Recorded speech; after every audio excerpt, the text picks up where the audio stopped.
Hey guys, आज का हमारा टॉपिक होगा इंटरनेशनल मॉनेटरी फंड, हिंदी में जिसे हम लोग किस नाम से जानते हैं, अंतर्राष्ट्रीय मुद्रा कोष के बारे में।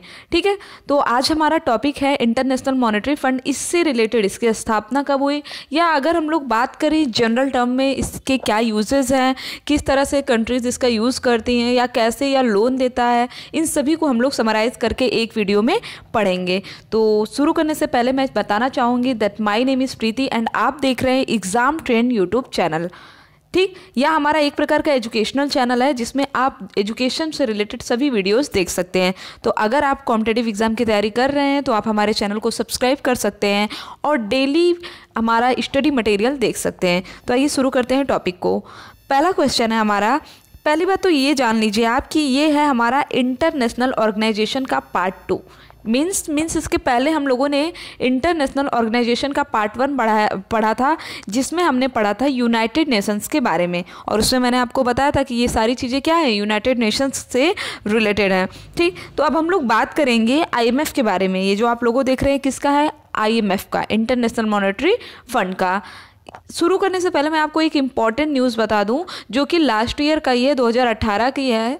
ठीक, इस समय अगर हम लोग बात करें आईएमएफ की मुख्य अर्थशास्त्री कौन है तो वो हैं गीता गोपीनाथ। ठीक है, कौन है, गीता गोपीनाथ। इनके बारे में हम लोग आगे भी चर्चा करेंगे। तो देखते हैं, सबसे पहले हम लोग बात करते हैं कि आईएमएफ की स्थापना कब हुई है। तो आईएमएफ की स्थापना हुई थी 27 दिसंबर 1945 को। कब हुई थी, 27 दिसंबर 1945 को।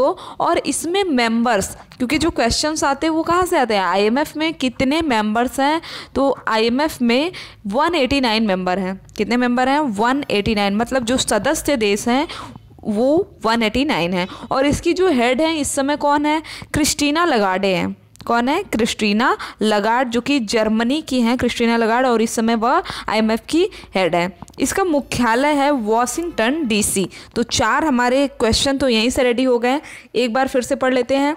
आईएमएफ की स्थापना 1945, कुल सदस्य देशों की संख्या 189, हेड कौन है, क्रिस्टीना लगार्डे हैं, मुख्यालय कहाँ पे है, तो वॉशिंगटन डीसी यूएसए। ये है आईएमएफ के बारे में। ठीक, अब देखते हैं कि आईएमएफ का काम क्या क्या है।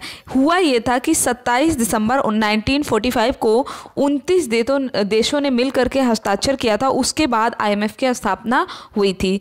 कहाँ पे हुई थी, तो जुलाई 1944 में Bretton Woods, New Hampshire USA में एक संयुक्त राष्ट्र सम्मेलन हुआ था, जिसमें कहा गया था कि यार आईएमएफ जैसी एक कोई संस्था होनी चाहिए। आपसे ये भी पूछ सकता है कि आईएमएफ किसका आउटपुट है, तो आईएमएफ किसका आउटपुट है, यूएन का जो सम्मेलन हुआ था ब्रेटन वुड्स न्यू हैम्पशायर 1944 में, उसमें आईएमएफ की कल्पना की गई थी। और बाद में औपचारिक रूप से इसका गठन कब हुआ था, 27 दिसंबर 1945 को। ठीक है, अब हम लोग बात करते हैं कि आईएमएफ का उद्देश्य क्या है। तो देखिए, आईएमएफ का उद्देश्य है आर्थिक रूप से पिछड़े देशों की मदद करना। मुख्य उद्देश्य क्या है आईएमएफ का, आर्थिक देश से पिछड़े देशों की मदद करना इसका मुख्य उद्देश्य है।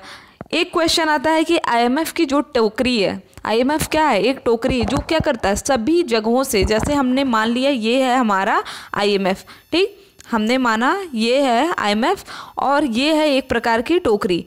आईएमएफ क्या है, एक टोकरी है जो सभी देशों से मुद्रा लेता है और बाद में जब आपको ज़रूरत है तो वो आपकी हेल्प करता है। अब इस टोकरी में क्या आप रुपया डाल सकते हो, क्या आप पैसा डाल सकते हो, नहीं, इसमें कुछ लिमिटेड है, करेंसी के कुछ लिमिटेड टाइप्स हैं जो इसमें आप रख सकते हो, जैसे यूएस डॉलर हो गया।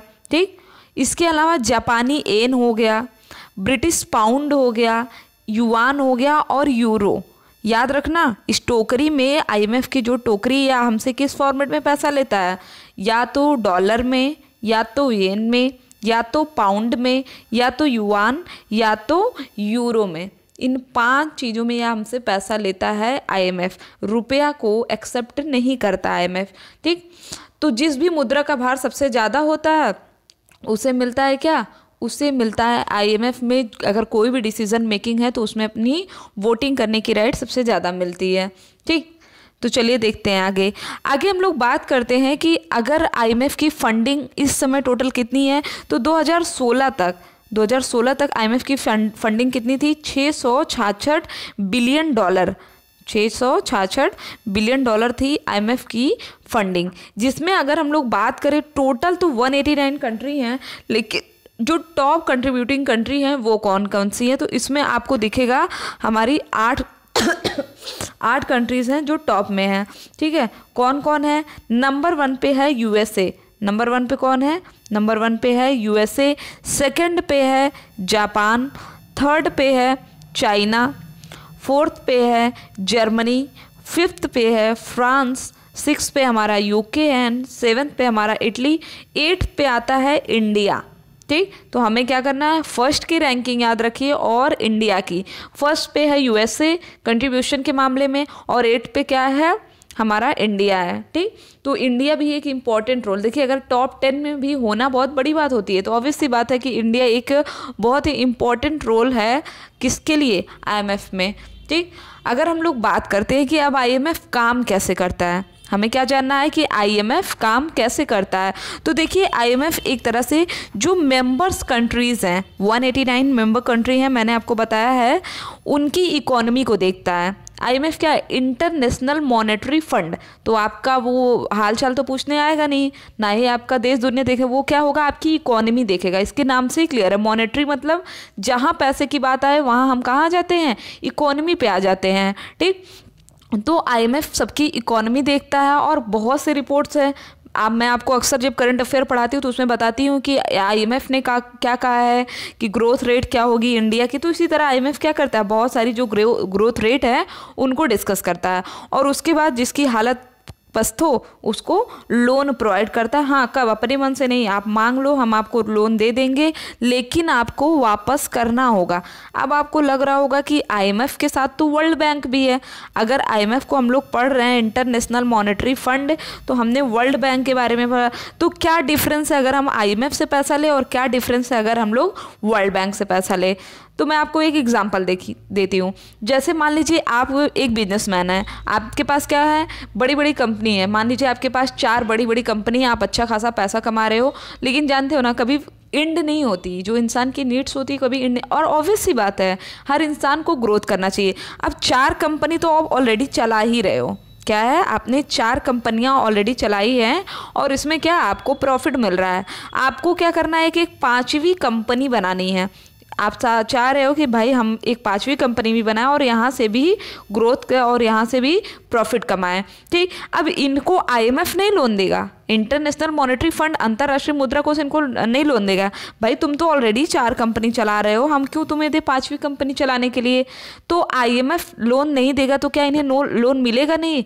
ठीक, तो इन्हें लोन कौन देता है? इन्हें लोन देता है वर्ल्ड बैंक। जैसे आप देखते होंगे इंडिया क्या कर रहा है? बड़े बड़े डैम बना रहा है, ठीक, या रोड्स एक मेजर लेवल्स पे रोड बना रहा है, या कोई योजना आती है। जैसे मैंने आपको एक तेजस्विनी योजना के बारे में, अगर आपको याद होगा तो मैंने आपको एक तेजस्विनी योजना के बारे में बताया था। उसमें क्या था कि उसमें जो युवतियां हैं, 14 से लेकर के 24 साल तक की जो युवतियां हैं, उनको इनकरेज करने के लिए, उनको हमारी इकोनॉमी से जोड़ने के लिए वर्ल्ड बैंक ने इसको एक योजना थी तेजस्विनी योजना में अपना कंट्रीब्यूशन दिया था कि हाँ ये ग्रोथ जरूरी है, ठीक है, विमेन एम्पावरमेंट जरूरी है। तो इसके लिए वर्ल्ड बैंक ने सपोर्ट किया था इस योजना को। मैंने आपको बताया था कि महिलाओं के लिए वर्ल्ड बैंक द्वारा संचालित यह पहली योजना है भारत में, ठीक। तो उसमें क्या करना है? उसमें हमें क्या करना है? ग्रोथ करना है। ऑलरेडी जो ग्रोथ हो रहा है उसको और बढ़ाना है, मतलब वर्ल्ड बैंक को इससे प्रॉफिट भी चाहिए। तो वर्ल्ड बैंक किसको लोन देगा?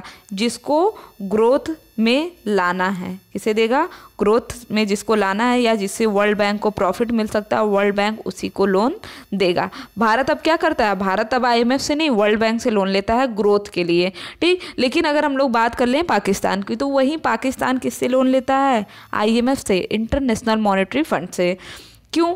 हमारे यहाँ इकोनॉमी को बढ़ाना है, हमारे यहाँ क्या करना है? थोड़ा सा बिजनेस डेवलप करना है। तो इन सब चीज़ों के लिए कौन देगा? इन सब चीज़ों के लिए इंटरनेशनल मॉनेटरी, मतलब ज़रूरतमंद देशों को लोन कौन देता है? IMF ज़रूरतमंद देशों को लोन देता है, ठीक है, याद रखेगा।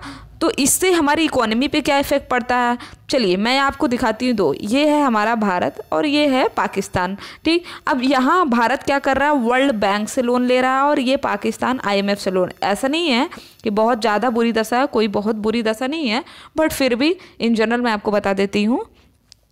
अब ये बताइए, अगर कोई ग्रोथ के लिए कोई ग्रोथ कर रहा है, डेवलपिंग कंट्री है इंडिया, तो आप पैसे कहाँ इन्वेस्ट करोगे, जो मतलब जिसको ज़रूरत है, जिसको ज़रूरत है, मतलब अभी हमें हमारा खर्च ही चलाने के लिए पैसा चाहिए, तो आप उस कंपनी में इन्वेस्ट करोगे या जो ऑलरेडी ग्रोइंग कंपनी है वहाँ पे। तो वही सेम है, ठीक।